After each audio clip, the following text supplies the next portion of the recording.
Buenas. Bienvenidos nuevamente a Punto y Aparte. Les pido mil disculpas la demora. Pasa que estuvimos ahí hablando con Luis. Che, si venía, no venía. Y bueno, a último momento, lamentablemente, Luis no pudo asistir. Falleció una empleada de Luis en su estudio jurídico. Muy duro, la verdad, una chica jovencita. Así que bueno, él está asistiendo ahí, acompañando a la familia. Le mandamos un fuerte abrazo a Luis y a toda la familia de la chica fallecida. Pero bueno, nos volvemos a lo nuestro. Tenemos mucho para hablar, temas nacionales, provinciales, locales, internacionales, así que venimos a full con mucha información. Nos acompaña nuevamente Luchi. Hola a todos, ¿Cómo andás, Luchi? ¿Cómo están? Un gusto para mí estar acá. Saludos. Bienvenida, el Chava, siempre presente. Hola a todos, qué bueno estar de vuelta. Bienvenido. Y tenemos un nuevo integrante que en realidad ya nos venía acompañando. Él era productor, pero ahora pasó al frente. Germán, ¿cómo estás? Hola, ¿cómo están, che? Bueno, estamos en el banco de suplentes y ya entramos. Así que estamos calentando así. Se nos dio la oportunidad. Y le mandamos un fuerte saludo también a Manuel, que nos acompaña, nuevo productor.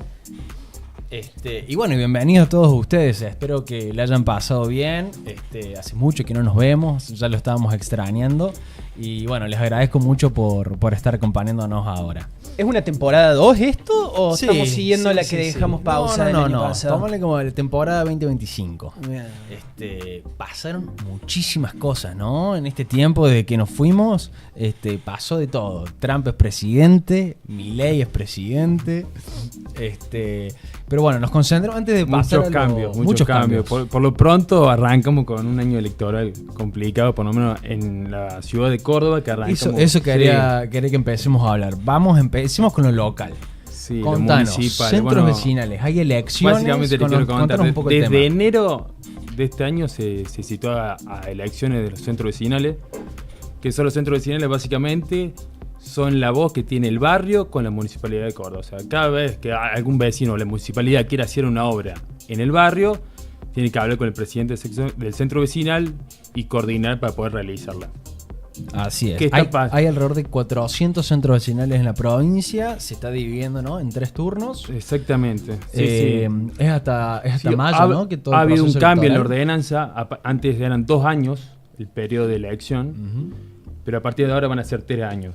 Y además de esto, va a haber, el ente de la autoridad, que es la Dirección de Asuntos Vecinales, va a ser el que se va a encargar de llevar a cabo la elección, de citar el día, la hora, la fecha, cuándo se tienen que presentar los candidatos, los requisitos, entre otras cosas. Bien. Bueno, también parte de las reformas que yo estuve leyendo ahí un poco, se les va a pasar más recursos a los centros vecinales, ¿no? Porque tengan más autonomía. Hay una posibilidad, en sus barrios. No está completamente oficializado eso, pero se está hablando de que empiezan a manejar cargos en alguna municipalidad o algún... Van a poder participar en el CPC. En el también, CPC eso puede se ser, pero no discutía. está oficializado. Se está hablando de ese tema, pero lo importante y lo concreto acá es que son de 3 años y que la Dirección de Asuntos Vecinales va a fijar la fecha de presentación de lista y la fecha de elección. O sea, la Dirección de Asuntos Vecinales es la que se encarga de todo el proceso electoral. Claro. ¿Me Parece explico lo que voy? el gobierno todavía no quiere oficializar nada, el gobierno provincial y municipal, porque me parece que no quieren soltar la caja, ¿o no? No, ¿Qué bueno, opinas vos, Germán? es medio complicado acá. Bueno, justamente está bueno hablar de este tema porque se va a dividir en 3. Va a haber 3 periodos de elecciones. Ahora en abril, en mayo y después en junio. O sea, son 400 centros vecinales. En toda la ciudad. En toda la ciudad. Pero ¿qué pasa acá? Y qué fue lo complejo, lo diferente a los años anteriores. Es que los requisitos que se están pidiendo son muy complejos. Estamos hablando de 21 personas solamente para ocupar un centro vecinal. O sea, necesitan 21 personas para ocupar. ¿Y cuáles son los requisitos para ser candidato? Y bueno, para ser candidato, primero que tenés que ser mayor de edad, tenés que estar en ese centro vecinal, tenés que vivir en ese barrio. O trabajar, o tener una trabajar, actividad o tener lícita un dentro del contrato y barrio. tener un trabajo y te lo tenés que argumentar o fundamentar con un contrato de locación o por demostrarlo de alguna forma, con una declaración jurada. Claro, tenés que demostrar tu relación con el barrio, básicamente. Exactamente. Pero bueno, acá lo importante es que sean del barrio, que sea mayor de edad, que no tenga ningún tipo de antecedente penal. De Claro. ningún tipo, ni tampoco puede haber cuota alimentaria. Bien. Pero ahí viene lo complicado y lo engorroso de este procedimiento, que le piden 4 certificados por persona. ¿Qué quiere decir esto? O sea, el primero es el antecedente penal a nivel nacional, otro a nivel provincial, que no están emitiendo turnos. O sea, directamente no se puede conseguir porque no hay turnero. porque es de manera La presencial. comisaría está colapsada, digamos, Entonces, ¿no? ¿cuál Y es el todas las problema que tienen los solicitudes. vecinos? Entonces, la Dirección de Asuntos Vecinales, debido a esto y debido a las quejas de los vecinos, decidieron como darlo de baja, con solamente prometerse a que en un futuro lo van a cumplimentar, te podés presentar. El problema viene con los otros dos, que son certificados de antecedentes sexuales, o si se encuentran en el registro de abusadores sexuales o en el registro de deudores alimenticios. Claro. Qué increíble, ¿no? Que piden más requisitos para participar en un centro vecinal que para ser presidente, gobernador, Sí, no, es una intendente. locura. Aparte, bueno, mi opinión es que en los barrios están pasando muchas cosas y es necesario, digamos, dar la voz de los vecinos. Y yo creo que todo este proceso tan burocrático genera que en realidad la gente no quiera participar o que estén siempre los mismos en el poder. Entonces... Exactamente, por lo que yo he estado viendo, que he estudiado el tema, el problema es el siguiente. O sea, la gente, hay muchas personas que son humildes y todos estos certificados tienen un costo. Y por esta razón la gente en muchas ocasiones no se quiere presentar, no quiere pagar el monto, que pueden llegar a 70 lucas por lista. O sea, imagínate, hay que juntar ese dinero, sobre todo en los barrios populares que se quieren presentar, y es la donde mayor función tienen esos centros vecinales. O sea, es medio contradictorio que existan los centros vecinales que intenten fomentar la participación de los vecinos y que a la vez se restrinja tanto la... Sí, te puedo dar la razón a eso y te doy un dato concreto que me lo dio el director de Asuntos Vecinales de Britos. Me dijo, del primer turno hay 133 centros vecinales que van a elecciones. Solamente van a competir 27. O sea, están desalentando las elecciones por donde se lo muy mire. desaprovechado. Exactamente. O sea, para mí, a mi entender, y una conclusión simple que se hace es que claramente no quieren que haya elecciones. O porque hay un gastadero de dinero. O sea, claramente gestionar todo este tipo de elecciones genera mucho dinero y mucha plata del Estado municipal, que obviamente ahora tiene menos que antes. Entonces están desalentando las elecciones. La participación, digamos. Pero ¿cómo quieren lograrlo? Entonces, ¿qué están fomentando? Están fomentando lista única. Entonces, cuando se presenta una sola lista, no hay elecciones. Claro. Por ende, no hay gasto. Entonces, desde la Dirección de Asuntos Vecinales están fomentando esto. Yo creo que es erróneo, yo tengo que fomentar la participación. Pero bueno, yo entiendo que es una decisión tomada de los directivos y de la municipalidad.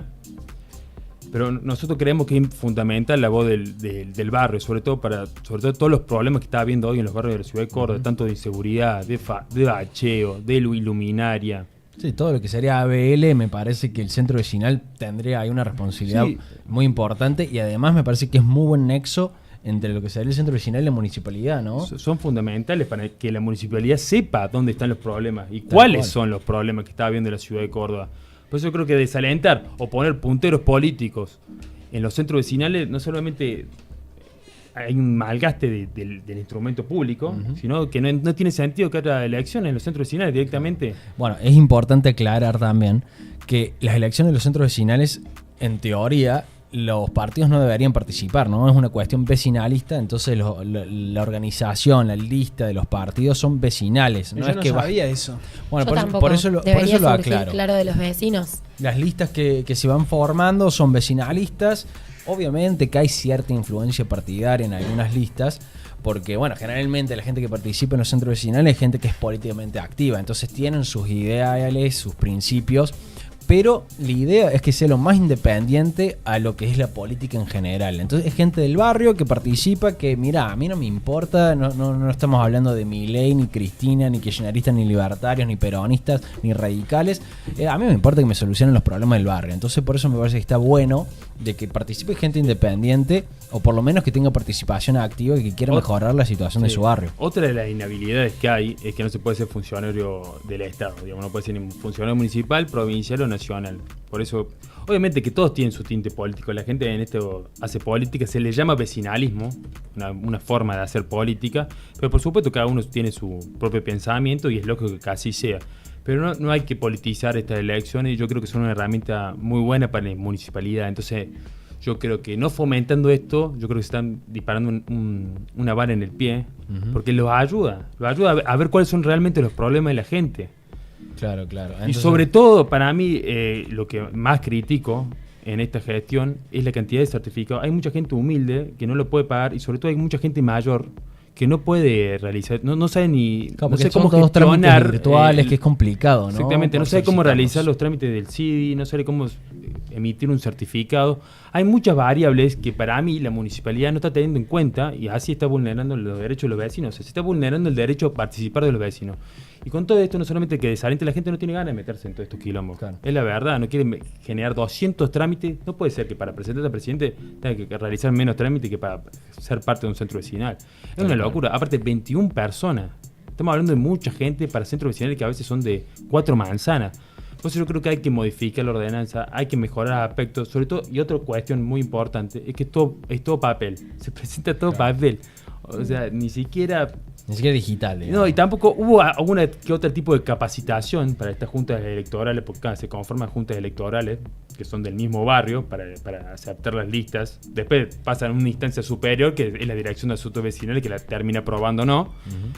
Pero solamente hubo una capacitación para estas personas y no hubo ningún tipo de capacitación para las personas que se quieren presentar. O sea, la cuestión es completamente ilógica. O mandaban a la Junta Electoral a capacitar. No es su rol, el rol es otro. Para mí hay acá, bueno, la conclusión es simple. Yo creo que la municipalidad no quiere que haya elecciones o que haya las menos posibles.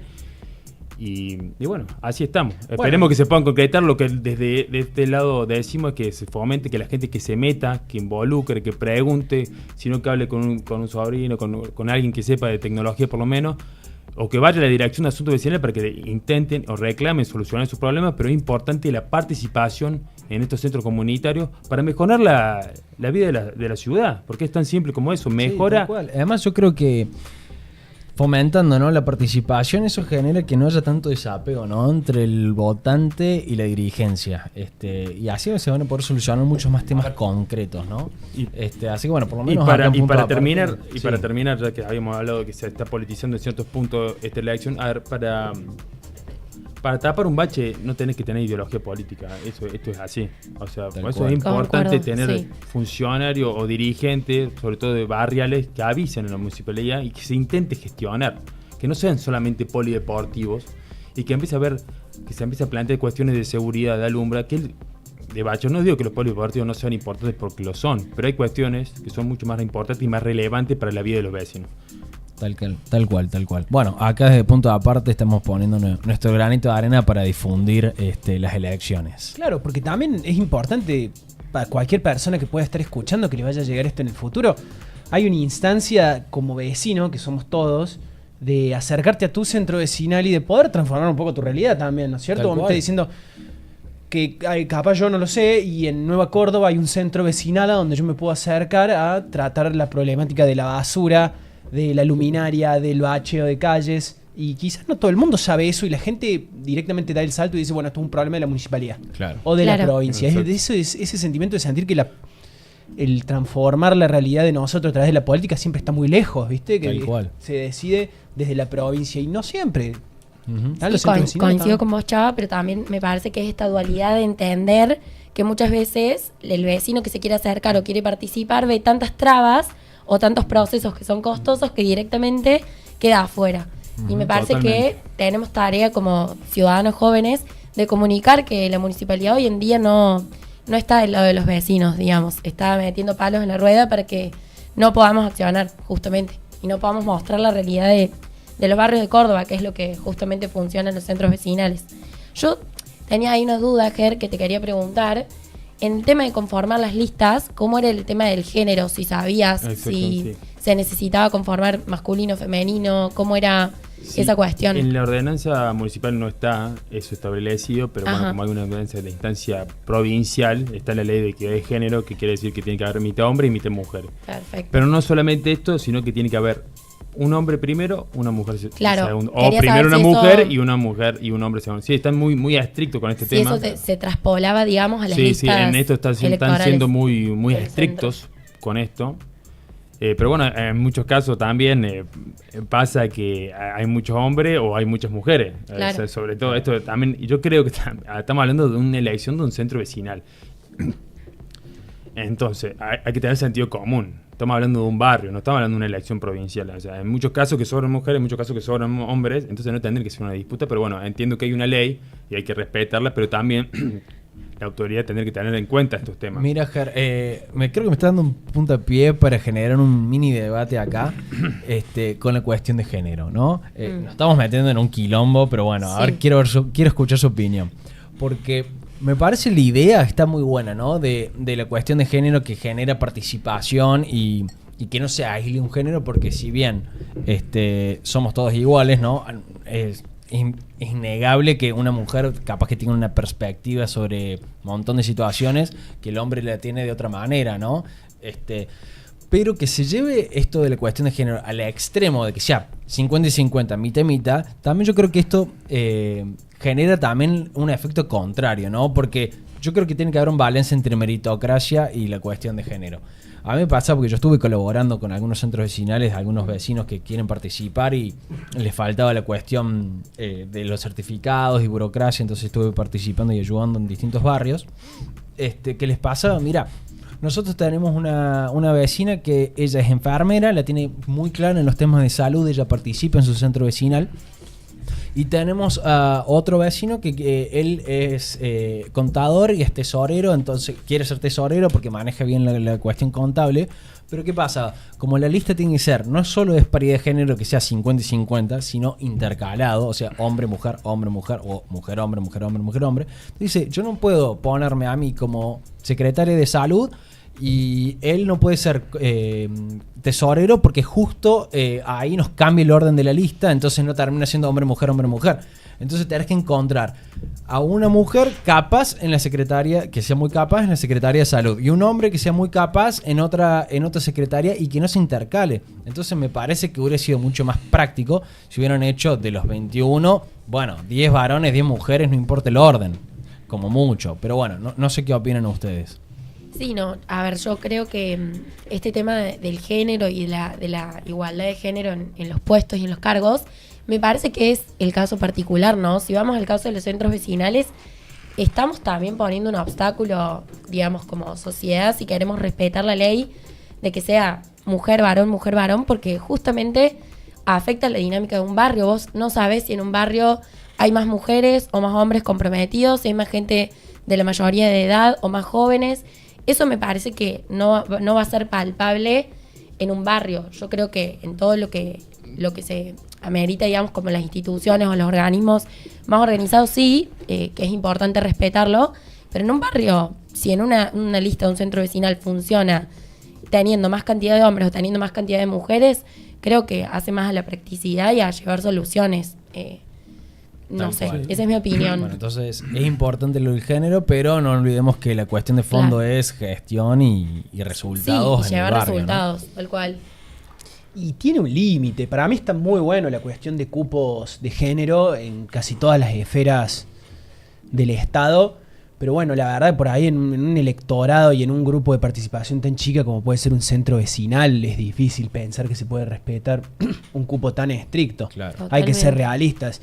En un rato, cuando abordemos un tema más a nivel nacional, como el de la Corte Suprema, vamos a hablar fuerte de género, pero vas a ver que en una escala tan grande como puede ser, bueno, la de personas aptas para integrar la Corte Suprema en Justicia de la Nación, el tema de género es muy relevante, Claro. y abre un abanico grande de candidatos, y está bueno que haya no hay una ley de género para la Corte Suprema, pero sí hay una intención del Estado constitucional de que las mujeres ocupen un rol importante. Pero bueno, quizás a nivel centro vecinal no se lo ve muy factible. Para mí, sobre todo a nivel provincial, a nivel listas institucional, es fundamental esta ley. Sobre todo si uno analiza o estuvo en política, sabe las cuestiones, o se la han dejado de lado a muchas mujeres por cuestiones estas. Entonces es importante que esta ley se acate, sobre todo en las cuestiones municipales, provinciales, nacionales. Pero cuando estamos hablando de algo tan chico como un centro vecinal, no tiene ningún tipo de sentido. Por eso yo exijo o pido a la Dirección Nacional que estas cuestiones las tengan que tener en cuenta. Pero bueno, por supuesto entendemos que hay una ley provincial que hay que acatarla. Pero bueno. Bien. Bueno, dejamos ahí el debate. Si después quieren participar en los comentarios y dar su opinión, acuérdense que pueden mandar un mensajito por Twitch o por punto de aparte. También les dejo el contacto de WhatsApp si quieren mandar un mensajito por ahí, que es 351-677-6547. Bueno, y cambiando de tema, vamos ya un poquito más grande, volvemos a los temas provinciales. Bueno, Luchi, ¿qué, ahora nos qué tenés para contar?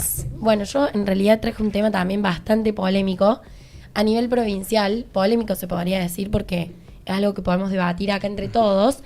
Me pareció interesante hablar de todo lo que está pasando a nivel provincial con la cúpula de los funcionarios de la Policía de Córdoba. Me parece que es un tema importante para que todos estemos al tanto y además sepamos que todo es un caos, ¿no? Que estamos en una crisis institucional, que muchas veces se habla de la inseguridad que vivimos en los barrios, en las calles, en el día a día, pero no sabemos que esa inseguridad viene de arriba y sobre todo de la gente que nos tiene que proteger. Entonces contanos un poco el contexto. Me parece importante, Luchi, que sepamos que hoy en día la Policía de Córdoba y sus funcionarios, digamos, el funcionario más importante, como fue el ex jefe, que hoy en día... ex jefe de la policía de la provincia. De la Policía de la provincia de Córdoba, Alejandro Mercado, fue llevado a prisión en septiembre del 2024, a fines del año pasado, justamente por motivos ilegales y por haber cometido, digamos, encubrimientos agravados, ¿no? En su rol como funcionario público. Entonces, esto nos pone en mira de que hay una pérdida de legitimidad, no solamente a nivel de confiar en la gente que nos cuida, como sería la policía, sino también en los más altos cargos. Que si uno se pone a pensar, que esto quiero debatir con ustedes, si no confiamos ni siquiera digamos, en los que están mandados o tienen la facultad para cuidarnos desde más arriba, ¿cómo vamos a confiar en la simple policía? Claro, en el oficial de la calle o la persona que nos cuida, o simplemente la Guardia Urbana Municipal, que hablamos recién de la municipalidad. Creo que hay una crisis institucional en todas las esferas de la seguridad, a nivel municipal, provincial, ni a hablar nacional, todo lo que estuvo pasando. Y bueno, me parece importante traer el tema a colación. Y Luchi, te consulto, Sí. ¿el gobierno provincial dio una opinión al respecto, que el subcomisario esté en bajo investigación y después terminó preso? Y la verdad, han hecho caso omiso en varias situaciones, y eso es lo que más nos tiene que preocupar, como un ministro de seguridad no tiene la interés para salir a dar respuestas de algo que le compete, ¿no? Me parece que no solo fue el ex jefe o subjefe de la policía, sino también cayeron varios atrás. Entonces, O sea, hubo básicamente una organización ilícita ajá, dentro de lo que sería la cúpula, sí, de la policía. Entonces, nos ponemos a pensar en eso, ¿no? Que es importante, digamos, reflexionar sobre este tema. Que bueno, no fue solo Alejandro Mercado, sino también hay otros nombres, como Cristian Norberto, Verónica Aguilar, Juan José Corso. Fueron varios los que cayeron en este, digamos, en este circuito ilegal. No solo por estafa, sino también por encubrimientos, por robos. Hubo denuncias de violencia, así que no sé cuál es su opinión. Me parece que esto... ¿Y cómo funcionaba la actividad ilícita de la policía? ¿Ellos tenían una banda paralela o ellos mismos Tengo salían a entendido robar? Que estaban operando desde el mercado norte. Hay, digamos, muchas denuncias de robos de celulares, de robos de neumáticos, que comercializaban todo esto y generaban, digamos, una red ilegal a través de justamente el puesto de funcionario público que tenían. Entonces, bueno, yo lo quise traer a colación para que nos replanteemos esto, ¿no? De la pérdida de legitimidad que estamos teniendo actualmente en muchos ámbitos. Y exigir respuestas, ¿no? A la provincia. Por supuesto. Sí, aparte esto es lamentable porque hay muchos policías, la más gran mayoría, que son honestos y tienen que trabajar 24 horas, a veces sin dormir, o sin ver a la familia, y por estas cuestiones, por estos actos de corrupción, ellos quedan mal parados o tienen que salir a dar explicaciones por cosas que no hicieron. Totalmente. Mientras Sobre que los de todo, arriba no dicen nada, ¿no? Aparte, hablando así, el ministro Quintero puntualmente, el ministro de Seguridad, que no ha salido a hablar de estos temas o lo trata de esquivar, porque claramente hay una responsabilidad no solamente jurídica, sino moral y ética, de claramente están ejerciendo mal sus funciones o no están mirando bien o no están eligiendo bien a los jefes de policía, porque los jefes de policía lo elige tanto el gobernador como el ministro de Seguridad. Sí, yo también creo que en redes hoy podemos ver cómo también está el descontento social cada vez más presente, que la gente exige una respuesta, exige mejoras y nada, es un caso omiso constante por parte de las autoridades de este gobierno. Entonces, me parece que bueno, que es un tema que está en la agenda de todos los ciudadanos, del ciudadano común, de salir a la calle, de tener miedo, de sentir que no puede hacer o dejar de hacer cosas que hacía antes, de cuidarse en ciertos horarios. Entonces me parece que no solo exigimos una respuesta moral y ética de parte del funcionario, sino también exigimos cambios, digamos. Yo lo digo como ciudadana común y corriente, que exige, digamos, eso. Luchi fue el Sí. jefe de la policía. Sí, el subjefe de la policía de Córdoba. El de la subjefe de provincia la Córdoba. policía de la provincia de Córdoba. Es increíble, es fácil Impresionante. dejar pasar de largo, pero estamos hablando de una de las De las 3 autoridades personas máximas, más sí, sí. importantes en materia de seguridad de una provincia que históricamente estuvo atravesada con problemas de seguridad, de inseguridad. Ujú. Sí, y también pensamos en el desastre que queda después de esto, ¿no? Porque no fue solamente él, sino que se descubrió una red que funcionaba desde adentro y que hoy en día, digamos, la policía de Córdoba, nadie lo dice porque nadie habla de estas cosas, justamente se encubren, pero está viviendo una crisis de reestructuración y hay que cubrir. Y eso también nos genera, me parece que, malos incentivos, ¿no? Porque Totalmente. los cargos medios bajos que ven situaciones de corrupción, después no se animan a dar la cara, no se animan a hablar, porque ves que hay una institución atrás que los termina protegiendo. Un gobierno que Totalmente. no hace nada, un gobierno Sí. que no quiere hablar del tema. A mí me pareció interesante lo que dijo Luchi, que el tema de seguridad es una agenda de los ciudadanos, pero Claro. claramente no es una agenda de la provincia de Claro, Córdoba. es Por eso nuestra. acá, de los ciudadanos. A mí me dio gracia acá porque estamos Claro. todos hablando de seguridad, estamos todos hablando de esto, de los robos, de todo lo que está pasando, no solamente a nivel municipal, sino a nivel provincial, porque también en los pueblos que antes no había inseguridad, hoy por hoy la hay, Hoy y por hoy mucha, la hay, claro. sobre todo el tema droga. Entonces yo planteo, ¿en qué se está gastando la plata, no? Porque si el problema principal hoy de los cordobeses es la inseguridad, ¿qué estamos haciendo? No solamente son CAP, no se está formando bien a los policías, no se les está dando el lugar que ellos realmente merecen, no se lo está defendiendo. Por ejemplo, hoy lo que pasó que con el tema del Uber, no sé si lo pudieron ver, que un Sí. Uber se llevó puesto un policía. un sí, policía. sí, lo vimos. Hay video y todo. Hay video y en todo. pleno Impresionante. centro Y el gobernador de ciudad. y el gobernador lo recibió a él, el comisario excelente, por supuesto, pero lo recibe y bueno, queda como un gesto político. Nada Para, más, o sea, Iker, queda contá eso cómo y nada. fue Sí, el sí, sí. accidente. cuenten No, situación. tengo entendido, por lo que tengo entendido fue que lo frenaron por un control y bueno, le están pidiendo los datos y él aceleró y se lo llevó puesto y se lo llevó Y hay videos con, con el comisario, el oficial, todo lo que pasó. arriba del capó, como 3 cuadras. Pasó lo también Sí, lo mismo sí. en la Núñez el año pasado. Bueno, hay un par de casos similares que también fueron citados con el gobernador. Pero bueno, lo lamentable es que solamente queda en esto. Queda en una foto del gobernador apoderando a los policías, pero después nos damos vuelta, termina la foto y nos estamos haciendo cargo de otra cosa. Claro, no pasa mayores y no se va a la cuestión de fondo, ¿no? O sacar las fotos con las caps, que en un momento el año pasado habían comprado como, no sé, 50 caps nuevas y la habían puesto todas al frente de la ciudad universitaria. Claramente un acto de marketing Sí, sí, sí. notable, pero después en la práctica no se nota. Igual que la Guardia Urbana, digamos, un tema... Bueno, y en la Guardia Urbana... La Guardia Urbana es un... Tema jodido, ¿no? Además que ellos habían publicado que habían comprado 5.000 Peugeot para la Guardia Urbana, que al final estaban en sobreprecio. Yo le pregunté esos Peugeot 208 nuevos, que no sé cuántos salen, porque no quiero decir una boludez. Pero eran caros. Eran Eran más Peugeot caros que los 208 que el precio nuevos, de mercado. Yo me cero. acuerdo Bueno, porque lo habíamos hablado en un episodio acá.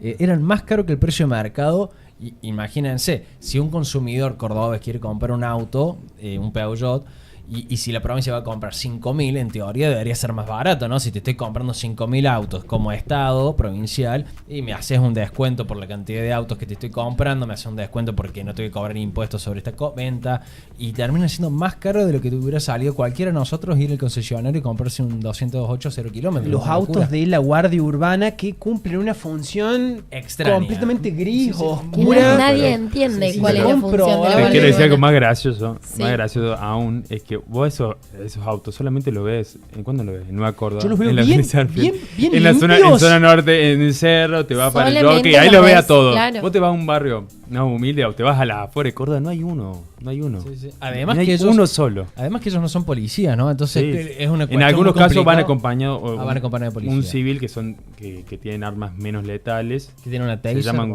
no son taser, son nacionales. Son armas nacionales que son similares a la taser, pero no, se llaman armas menos letales, no armas no letales, sino menos Menos letales. Sí, una terminología Matan de a poquito, medio ¿no? rara, pero funciona así.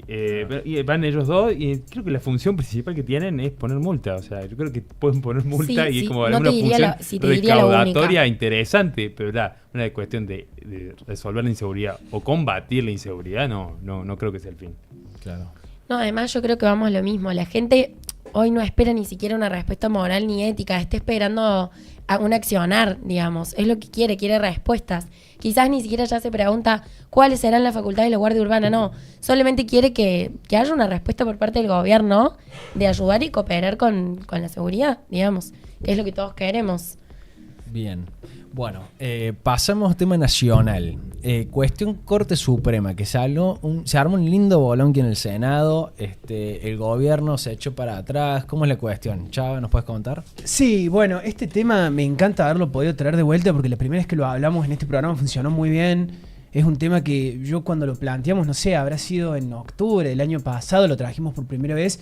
Estaba muy de moda, volvió a estar de moda y a mí en aquel entonces me había dado la sensación de que era un tema que me importaba a mí y a un par de personas más, los abogados. Sí, no, es un tema no menor. No estamos hablando de los 2 miembros de la Corte Suprema que hace falta, que están vacantes, y además que es gente joven. Por lo tanto, si llegan a ser electos, estamos hablando que van a ser los futuros jueces de la Corte Suprema de acá a 20 años, si no les pasa nada. Y lo que dice Chava es increíble, porque creo que nunca en la historia un tema de un miembro de la Corte Suprema se hizo Vox Populi. En la historia estamos todo el mundo estamos discutiendo, bueno, no todo el mundo, pero por lo menos la gente que le interesa está discutiendo a quién van a poner en la Corte Suprema. Nunca en la historia se había discutido ese tema. O sea, eran guetos que se discutían y se batían estos temas y abogados y nada más.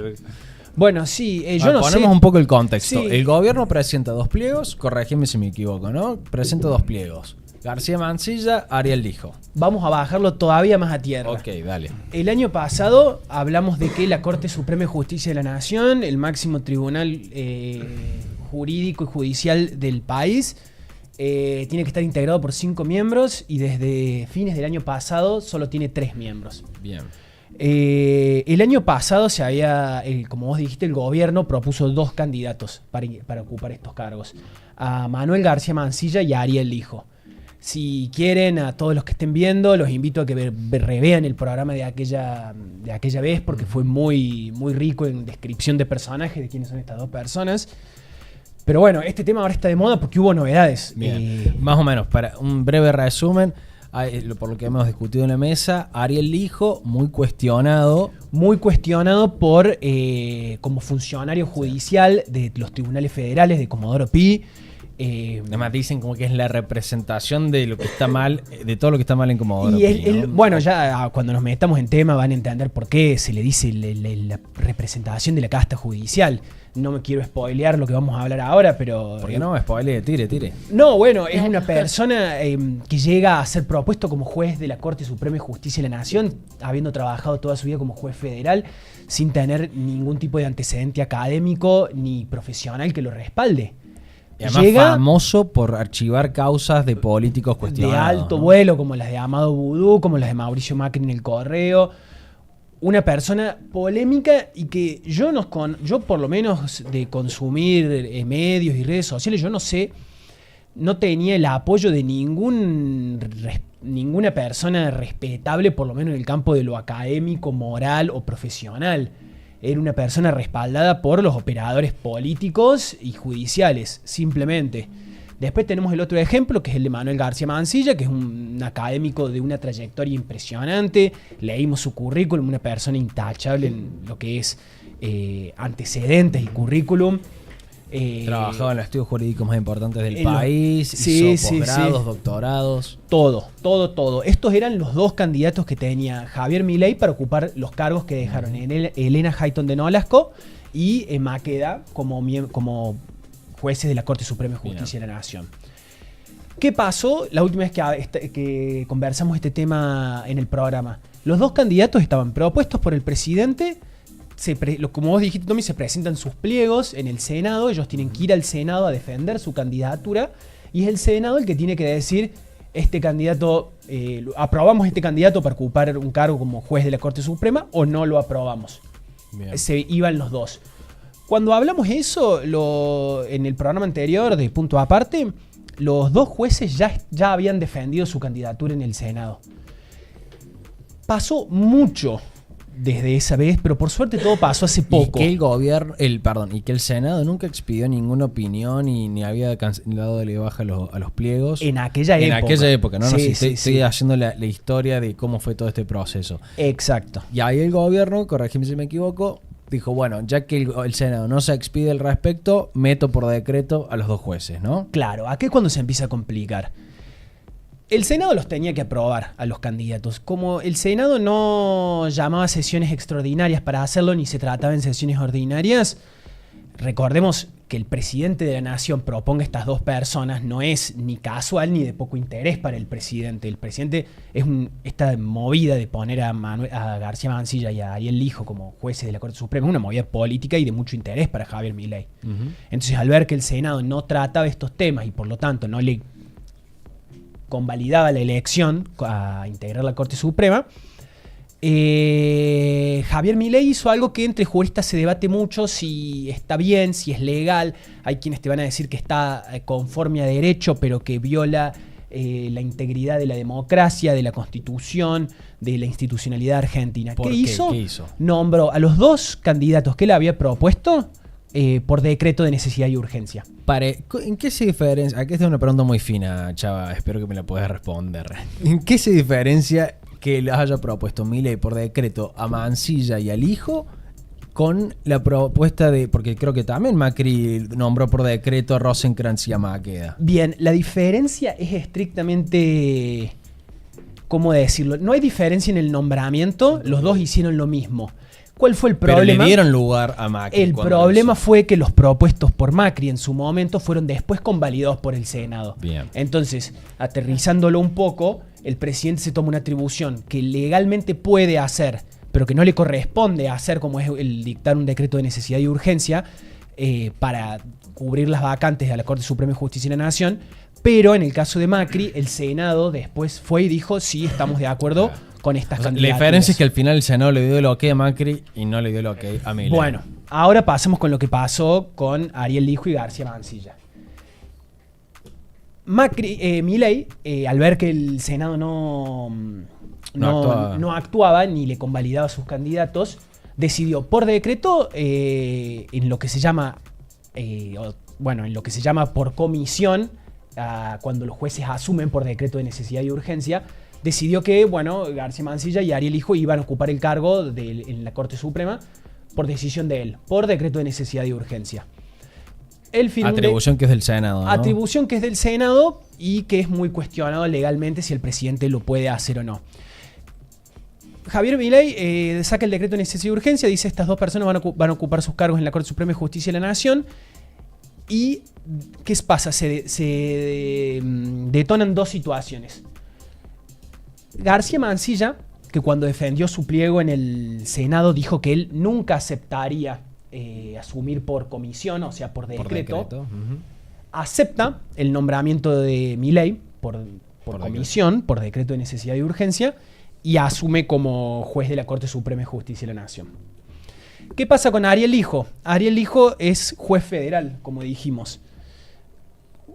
Ariel Lijo no podía ocupar 2 cargos, ser juez federal y ser miembro de la Corte Suprema de Justicia de la Nación. Tenía que renunciar como juez federal para después asumir como miembro de la Corte. Y tenía que elegir uno. El problema es que Ariel Lijo, que conoce los vericuetos de la política y del sistema judicial, sabía que su nombramiento no era definitivo, porque él sabía que perdía por goleada en el Senado, digamos. Realmente, Ariel Lijo sabía que perdía por goleada en el Senado. Entonces él dijo... Yo renuncio a mi cargo en tribunales federales. Me quedo sin el pan y sin la torta después. Me quedo sin las migajas ni siquiera. Se arriesgó. Pero no le faltó la caradurez. Creo que hay un precedente que había... Mira, a Ariel Lijo no le faltó la caradurez para pedir una licencia extraordinaria y sin goce de sueldo como juez federal para ocupar el cargo de juez de la Corte Suprema. Entonces ya tenemos 2 situaciones. García Mansilla asume en comisión. Ariel Lijo pide una licencia para poder asumir. A Ariel Lijo en la Corte Suprema de Justicia de la Nación le rechaza la licencia. Y lo gracioso de esto es que ya había asumido García Mansilla, votó en contra. O sea, con el que le iba a votar el compañero del pliego de Milei dijo no, yo estoy a favor. Explícalo bien porque es importante, porque es de loco eso. Por decreto, ¿no? Milei, como decía acá el Javi, menciona a García Mansilla y al hijo. Entonces, Lijo dice, mira, yo no quiero perder mi cargo como juez federal, por lo tanto, pido una licencia a la Corte Suprema para poder asumir el rol hasta que el Senado lo confirme. Bien.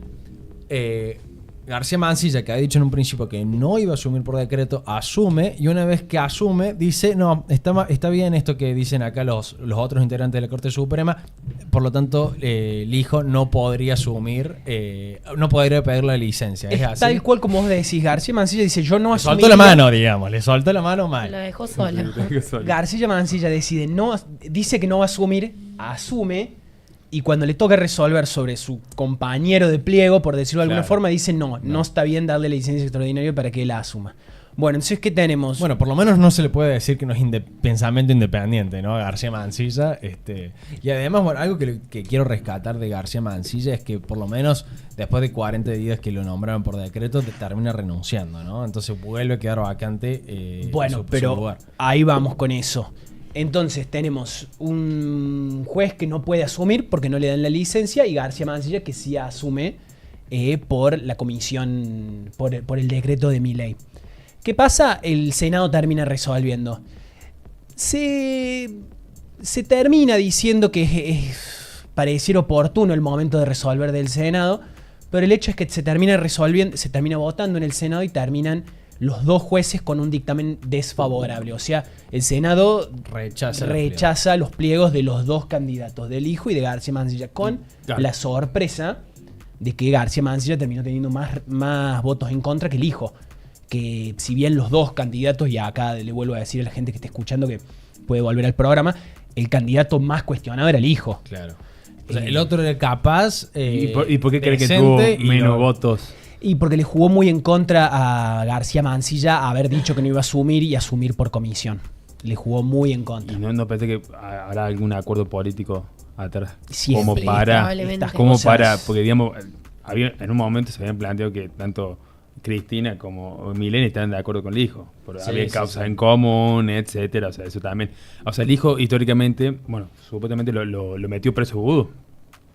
Fue el que lo oportunamente, ¿no? Oportunamente, sí. Pero bueno, muy abajo, Macri había ganado en 2017 las elecciones legislativas y dijo, bueno, este es el momento acomoda, pero digamos, es un operador jurídico. El timing político del hijo. A lo que voy es que el hijo claramente tenía contacto con todos, digamos. Pero lo sorprendente de esto es que los votos en el Senado que tuvieron ambos pliegos fueron negativos de parte de senadores del PRO, del kirchnerismo, de todos los grupos políticos. O sea, realmente fue unidos para bloquear esto, digamos. Por lo menos era una cuestión que atravesaba los partidos, tanto favorablemente como desfavorablemente, como así parecía haber algún acuerdo. Se politizó el debate, completamente está. Sí, completamente. Bueno, lo que termina sucediendo, perdón porque dejamos la crónica a la mitad, es que el hijo no había podido asumir, decide no renunciar a su cargo como juez federal por la incertidumbre, no tenía estabilidad el nombramiento del presidente. García Mansilla sí decide asumir y cuando sale en contra los pliegos del Senado, hubo como mucha especulación inmediata sobre qué iba a pasar con él. Ustedes dirán, bueno, automáticamente deja de ejercer funciones como juez de la Corte Suprema. Bueno, no era obvio. Él, por tecnicismos legales, todavía podía cumplir funciones hasta el fin del año legislativo. Claro, siguiente al que había asumido. No era obvio. Lo que hace García Mansilla es por realmente el desgaste que había sido toda su candidatura. Bueno, termina renunciando. Termina con una carta que se le manda al presidente, decide renunciar. La carta yo la leí, la he comentado con colegas abogados. Realmente no está buena la carta con la que renuncia García Mansilla. ¿Por qué? Apunta a muchos lugares, la crítica le apunta por ahí como a los que lo criticaron, al Senado por resolver en contra, al periodismo, dispara para muchos lados y nunca dice como, bueno, simplemente me rechazó el Senado y me toca darme de baja. Creo que a mí, por lo menos, que seguí atento a las candidaturas, me sorprendió cuando Manuel García Mansilla decide asumir en comisión, porque él había dicho expresamente que no lo iba a hacer. Él justifica diciendo después en su carta que se lo sacó de contexto, que él habló de unos casos de irregularidad. La cuestión es que termina renunciando García Mansilla, entonces los dos candidatos propuestos por el presidente están dados de baja. No tenemos candidatos para integrar la Corte Suprema de Justicia de la Nación y se reabren los debates en los que estábamos hace un año de quién va a integrar la Corte Suprema, que está funcionando con 3 miembros cuando debería ser de 5 y que sigue ahora tiene un revés a nivel político para el presidente a la hora de querer volver a presentar otros nuevos pliegos. Claro, pliegos. Con otros candidatos, volver a presentar pliegos y con un debate grande sobre la mesa que sí, para mí es por lo menos para festejar, que es algo que no se había hecho, que no había hecho el presidente con estos dos candidatos, es por ahí tener un poco en cuenta la cuestión de género. En Argentina hay sobradas candidatas capaces a integrar la Corte Suprema y me parece que Milei no lo había tenido en cuenta. Ahora me parece que es una oportunidad que el presidente tiene una oportunidad para de vuelta los principios de género poder aplicarlos en la Corte, que es un cargo importantísimo, ¿no? Es el máximo Tribunal Supremo del Poder Judicial. Y aquí emito opinión. Yo no leí la carta de García Mansilla, pero creo que sí comparto su opinión en pegarle al Senado, en el sentido de que, hermano, hace 2 años hay vacantes, ¿no? Corregime si me equivoco, hace un año y medio. Depende. Será Desde fines del año pasado son 2 las vacantes, pero, y antes había una vacante. Claro, antes primero Hayton de Nolasco renuncia y Maqueda a fin de año del 2024. Exactamente. Bueno, pero entonces ya había una vacante hace 2 años, sí, y después hubo 2 vacantes. Y el Senado todavía no se expide, que es el rol, te diría, más importante que tiene la Cámara del Senado. Y todavía no proponen a nadie, no discuten el tema. Me parece que también está en falta el Senado en ponerse de acuerdo. Yo no te estoy diciendo, ponete... Lo proponen el Poder Ejecutivo, ¿no? Lo propone el Poder Ejecutivo. Después que el Senado se demore pero generar una sesión para eso, sí, por supuesto, pero digamos, lo que proponen históricamente el Poder Ejecutivo. Pero, en Córdoba es igual. Pero el Senado por lo menos puede sugerir, porque yo tengo entendido que el Senado puede sugerir candidatos. Sí, pero vos pensás, Tommy, no estamos hablando de 3 años de estabilidad nacional, estamos hablando de una elección presidencial, del cambio de mandos que fue el gobierno de Alberto Fernández a manos del ministro de Economía Massa. Estamos hablando de una época en la que el país tuvo otras prioridades. Que no estoy diciendo que sean más importantes. ¿Cuándo el país no tuvo otras? Pero siempre estamos prendidos fuego, hermano, ¿entendés? Entonces, me parece que ahí cada uno tiene que tomar su responsabilidad y actuar, no sé.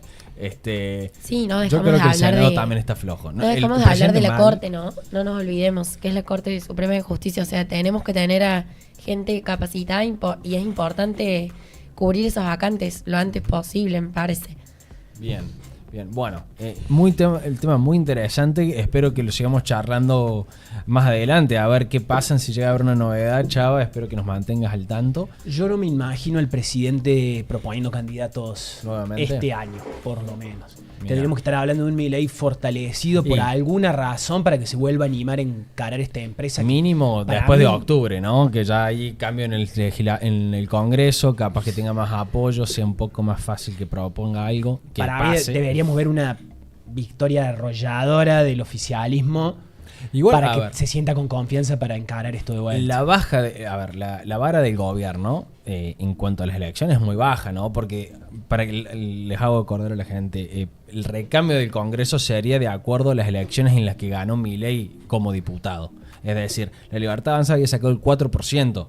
Entonces, ese cambio ahora, si saca, digamos, ya más del 4%, ya es victoria, digamos, en los escaños del Congreso para el partido. Olvídate, pero tiene que gobernar con eso. O sea, digamos, bueno, pero si llegó adentro de todo a hacer cosas con tan poco apoyo, capaz que con un poco más puede empezar a proponer otros candidatos. Yo, mira que los cuestiono muchísimo, sobre todo el hijo, los candidatos que propone.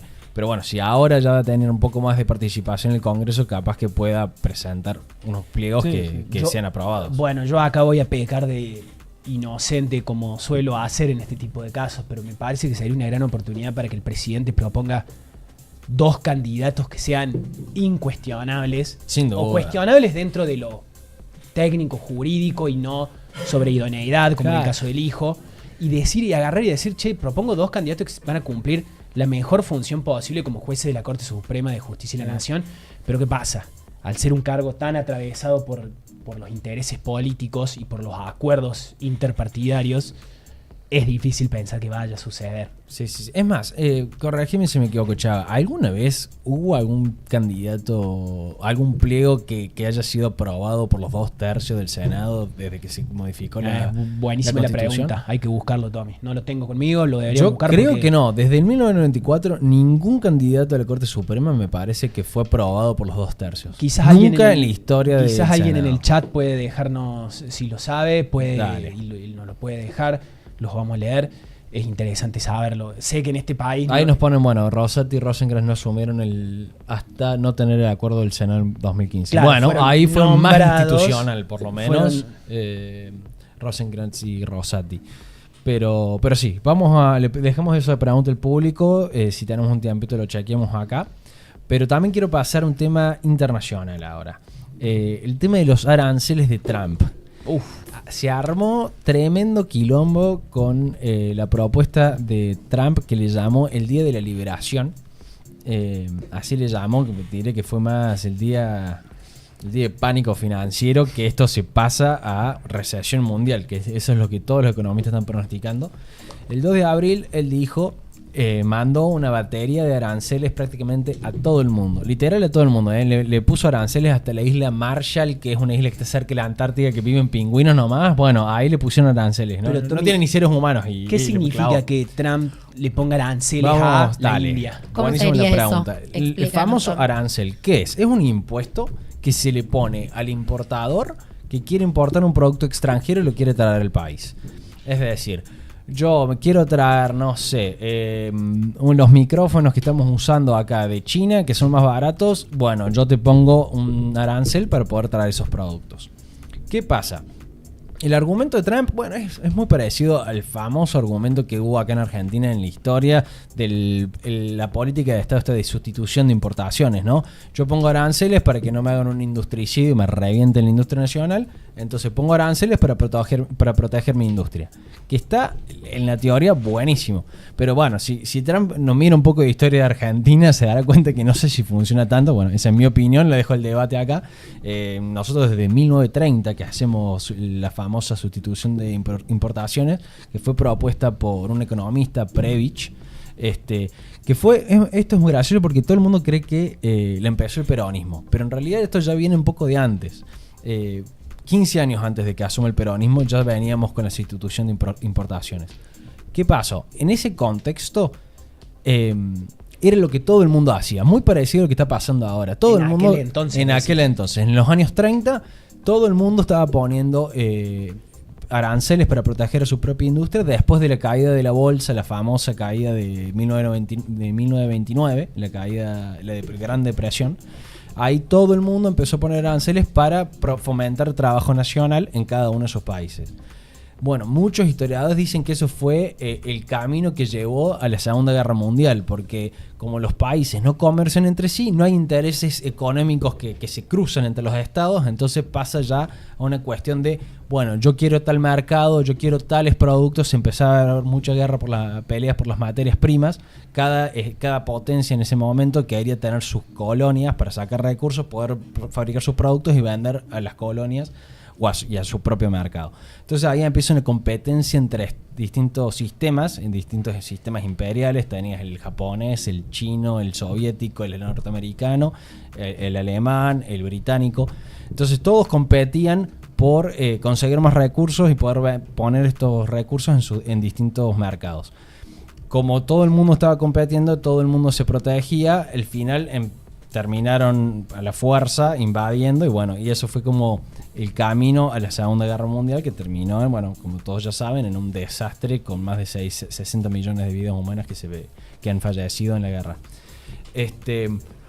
Así que bueno, ¿ustedes están de acuerdo con las políticas de Trump? ¿Creen que es bueno, que va a fomentar a la industria norteamericana?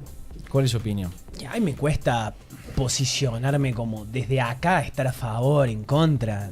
Yo creo que si fuese estadounidense no me parecería mal intentar como un poco una reindustrialización del país, traer un poco lo que fue todo el trabajo que se fue para afuera de vuelta al país, no me parecería mal. entiendo que en Estados Unidos eso es un tema bastante importante ahora. Y te diré que yo en todos los países, porque acá cuántas veces hemos discutido en la Argentina también proteccionismo, libre mercado. Para mí un tema importante, o sea, generalmente se pensaba, o históricamente se pensaba, que el presidente de Estados Unidos era el jefe o el dueño de De la globalización. la globalización, sobre todo de Occidente. Entonces, ¿cuál es el lema de Trump cuando asumió? Make America Great Again. ¿Qué quiere decir? O sea, él está haciendo política para los Volver a las americanos. fábricas. A él no les Sí, importa. sí. Está bien, obviamente está afectando a todos los mercados y ha hecho un quilombo en todo lo que, a nivel mundial, y eso afecta obviamente a Estados Unidos.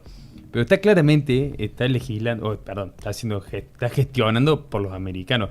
Que esto después salga Bueno, bien pero o si esto mal. va a beneficiar por eso a los americanos, De esto ¿o no? después salga bien o mal, porque generalmente Estados Unidos ha pensado, o cada acción que ha tomado, lo hace obviamente con los intereses yanquis, pero a nivel mundial. Bueno, pero no, al final no es que cada Bueno, estado... pero la decisión ha sido, bueno, sobre todo los tweets que ha puesto, hay que esperar a ver cómo Hay que funciona. esperar. No, y sobre Dice todo- que sobre todo está la discusión de los iPhone, de cuántos sí podían hacer en Estados Unidos. Eso fue terrible. genial. Porque dice que la los gente chinos me empiezan a mandar Sí. los memes de ahí están tratando de los trabajos norteamericanos, están todos los gordos yanquis No sé si, ahí no sé si poniendo los pudieron ver iPhone. el video Es hecho bueno. realizado por Ese habría que buscarlo, te lo mando, mano, si lo tengo, porque por es muy ChatGPT, bueno. en que hay A una ver si red lo de podemos industrialización de hacer. Estados Unidos, y bueno, entonces caricaturizando a la sociedad claro, como estadounidense. gente obesa haciendo Mira, iPhone, entre otras cosas. Por lo pronto, después del anuncio de este paquete de medidas arancelarias, les cuento las reacciones de los mercados. En Estados Unidos Pésimas. cayó 5% al día de hoy, ¿no? Porque apenas los anunció que estaba cayendo 8%. El Nikkei, que es la bolsa japonesa, caía el 13%. La alemana el 8%. Todas pérdidas. Argentina tampoco estuvimos exentos, también cayó como un 8%. Ahora se recuperó un poco. Porque ¿qué pasó? Con de tanta presión de que se venía una nueva recesión. Y esto también divide mucho las aguas del Partido Republicano, ¿no? Porque el Partido Republicano históricamente fue el más libre mercado y el demócrata fue el más proteccionista. Y bueno, muchos republicanos quedaron ahí con el culo al aire. Che, hermano, si vos me estás poniendo acá los aranceles, ¿qué pasó? Los otros países ponían también medidas proteccionistas y especialmente apuntadas a los estados norteamericanos republicanos, ¿no? A los estados republicanos. Entonces le afecta mucho al votante trampista. Europa le quería poner aranceles a todos los productos agropecuarios de Estados Unidos, que es principalmente todo lo que es sector agropecuario, es muy trampista. Le ponían aranceles. Después China salió poniéndole aranceles del mismo modo. Empezaron con un, si no me equivoco, era con un 34% del arancel. Como le puso China el 34%, le subió el 50% Trump, pasó el 94%, O sea, retalió China y ahora está en el 145%. Básicamente está habiendo una disputa. Básicamente, Es una para que disputa. la gente. Trump sube los aranceles, China hace lo mismo, el doble, retruca. Es una pelea, Es un truco, negociación. ¿no? Te canto de envido. Sobre todo, te canto de envido de sobre vuelta. todo Ahí. desde la Guerra Fría. Que en ese momento Estados Unidos la ganó, la ganó ideológicamente, si se quiere decir de alguna manera. Era como el que más poder tenía en el mundo. Y a partir de ahí China empezó a tomar mucho más poder. O sea, hoy China Bueno, en por eso cuestiones yo entiendo que los aranceles vayan, digamos, por una cuestión geopolítica o porque quieras proteger ciertas industrias, ¿no?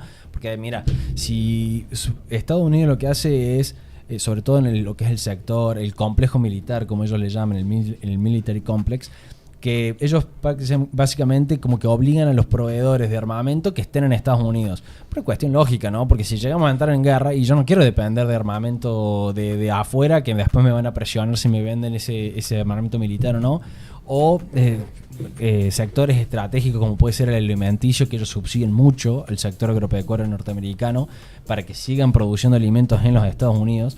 Yo esas cosas las entiendo, pero si vos pones al bardo a todos, aranceles para todos, es un quilombo. Además, cada estado, cada país no es 100% eficiente en todo. Ningún país fabrica todo lo que necesita para su propio mercado. Pasa, Tommy, yo creo ahí que empieza a jugar algo que quiere hacer Donald Trump, que es negociar particularmente con cada país los aranceles que va a tener. Entonces lo que busca es hacer un golpe de efecto que de pronto todos los países Totalmente. se sienten en la mesa, cada país se vaya sentando a negociar con Estados Unidos y que Estados Unidos saque la tajada más provechosa de cada una de las negociaciones. A ver, te convengamos que el consumidor más grande del mundo es Estados Unidos. Sí, es el O sea, mercado más grande, sin duda. Y China no es que va a dejar de importar, solamente que los yankees ahora los productos lo van a tener que pagar más caro.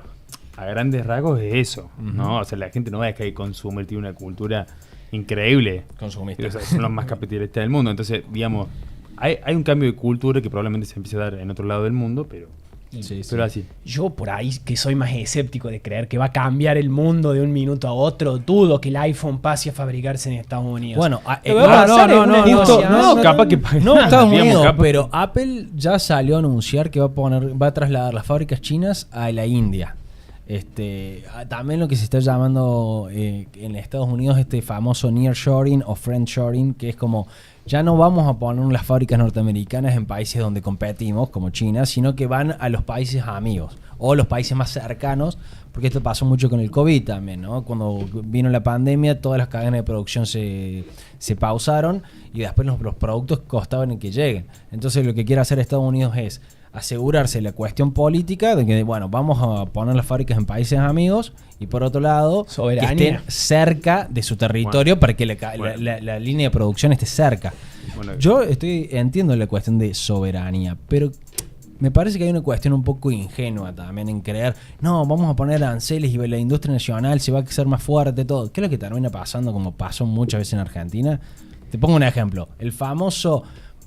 Ahora Trump pone aranceles, ¿no? Y sí, vamos a empezar a producir en Argentina y todo en Estados Unidos, todo divino. Y después se va a juntar el señor Ford con el señor Chevrolet, se van a juntar en una mesa oscura y van a decir, che, ahora que ya no tenemos competencia de los autos alemanes ni japoneses, nos dividimos los mercados entre nosotros. Eso es lo que termina pasando. Se empiezan a hacer estas famosas mesas de monopolio y los más grandes van a repartirse el mercado como si fuera una torta. Por eso no creo que... En la Argentina pasó así. No, es que totalmente... No, no, vos le pones aranceles. Pero vos estás planteando, a ver, una cosa, en Argentina había 2, 3 monopolios. Y, bueno, en Estados Unidos tenés miles. No es lo mismo. O sea, está bien que vos estés comparando y está buena la comparación. En pero Argentina Estados pasó Unidos eso, ¿no? tenés Terminó habiendo una más industria. Tenés mucho más competencia. Los Casi- más ricos se dividieron el mercado y No, le pusieron bueno, está bien. las En ganancias se fueron Argentina, astronómicas está bien, porque no competían con los de Está bien, afuera. En Argentina, pero yo creo que en Estados Unidos Vos no es decís que exactamente el empresario yanqui es igual. patriota, vos decís, y va a decir, no, sí, te voy a estoy vender diciendo- barato por mis No estoy compañeros. diciendo que es patriota, probablemente no sea, no lo sé. Lo que estoy diciendo El que empresario busca tenés hacer mucha más plata. competencia en Estados Unidos que para tener competencia solamente Eso en sí, Argentina. pero yo Sin creo duda, que- tenés mucha más competencia en todo. Pero yo creo Pero- que si van a organizar mejor, ¿entendés? De última, Bueno, no, puede la ser. mesa no van a ser dos, No, van a ser bueno, 6. está Pero bien, si es van a una- dividir es una- el es mercado una y medida, van a hacer mierda es una todo, para medida, mí hay va que a ver si ser funciona. Obviamente que esto probablemente te he hablado con la empresa. Capaz que no lo sé, pero... Dudo, vos sabés porque Puede sobre todo, ser. te hablo de ejemplo Los economistas en Estados Unidos están todos Todos en en contra. contra. No hay uno. Dice Pero- dice lo otro que se dice, que si vos le pedís a ChatGPT una medida para te dice hace que le lo da mismo. exactamente igual. O sea, no hay un economista racional o más o menos hay prestigiado. un par que sí que son los que del lo- gobierno de Estados Bueno, Unidos que está bien, dicen pero estamos hablando salió- imparcial que esté de acuerdo con la medida. Es que increíble. La Por eso mayoría yo- de los economistas están en contra. Yo eso creo sí. que dudo que termine siendo, no sé, en un año estemos hablando de una medida disparatada que se mantuvo.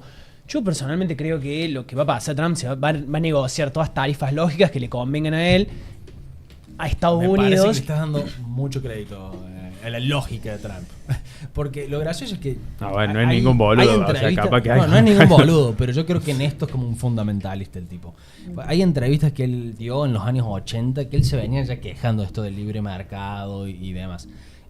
Pero lo cierto también es que hay cierta lógica en lo que dice porque Estados Unidos siempre fue el pro libre mercado y muchos de sus aliados les ponen aranceles a los productos norteamericanos.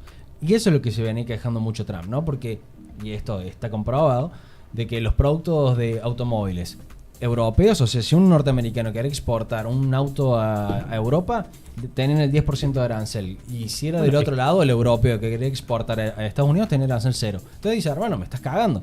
Bueno, Y de ahí nace todo esto de... Bueno, che, claro, ahí está. protección. Es un método de negociación también. Si es método de negociación, yo lo entiendo y me parece que está bien. O Es sea, lo que por yo su creo. país, malo para nosotros. Es lo que yo creo 100%. Y bueno, y también un poco para ir cerrando. Probablemente sea un punto medio, pero bueno, sí. Bien. Sí, sí, yo termine si siendo un punto medio. Probablemente termine en eso, digamos. Estoy de acuerdo, pero me sorprende qué mala leche que tenemos que vamos contra mano el mundo, ¿no? Porque ahora todos hacen proteccionismo y nosotros abrimos libre mercado, nos van a reventar. Es cierto, pero Argentina primero es uno de los aranceles que menos porcentaje tiene. No, entonces, bueno, de Estados Unidos. Bueno, nosotros está bien, aranceles. está bien, de Bueno, Estados lo Unidos, viene eso es lo que estoy bajando diciendo. de Entonces, Colombia, sí, también se está analizando, y muchos economistas lo dicen, que es una oportunidad para Argentina. Sobre todo para Chile. Son todas oportunidades Son todas para Argentina. Bueno, pero de todas formas, que nosotros estemos en cierto punto, no estamos aliados ideológicamente, pero hay una cierta relación, por más que ahora se vea un poco vapuleada por lo que pasó en el último viaje, pero bueno, nosotros necesitamos hoy por hoy el acuerdo del FMI, hay una cierta relación y que Estados Unidos se sabe que históricamente maneja el fondo. Entonces, hay que ver cómo se aprovecha desde ese lado, por lo menos. Además, yo sí... Es un buen tema para el próximo programa. Un buen tema para el próximo programa. Bueno, ahí ya tenemos un tema para el próximo capítulo. Para ir cerrando, me parece que está bueno. Yo creo que Argentina también tiene que ser inteligente, porque yo creo que las ideologías tienen que ver mucho con el contexto y las circunstancias de donde uno viene parado, ¿no? Contexto histórico y las circunstancias de tu país.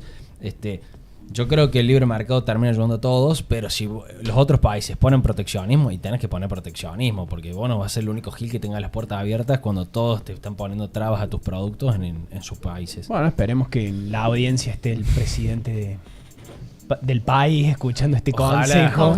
Confiemos en Milei. Jao, mira, seguinos acá en Jao, punto aparte. por favor. Es la posta. Bueno, muchísimas gracias a todos los oyentes, a todos los panelistas, el productor Manu. Y bueno, nos vemos el viernes que viene a las 6 de la tarde. Lamentablemente, bueno, Luis hoy no pudo venir. Le mandamos un fuerte abrazo a él y a toda la familia de la chica que falleció, que trabaja con él. Y los esperamos el viernes que viene. Que tengan muy buena semana. Gracias a todos. Gracias. Chao, nos vemos. Nos vemos Adiós. la próxima.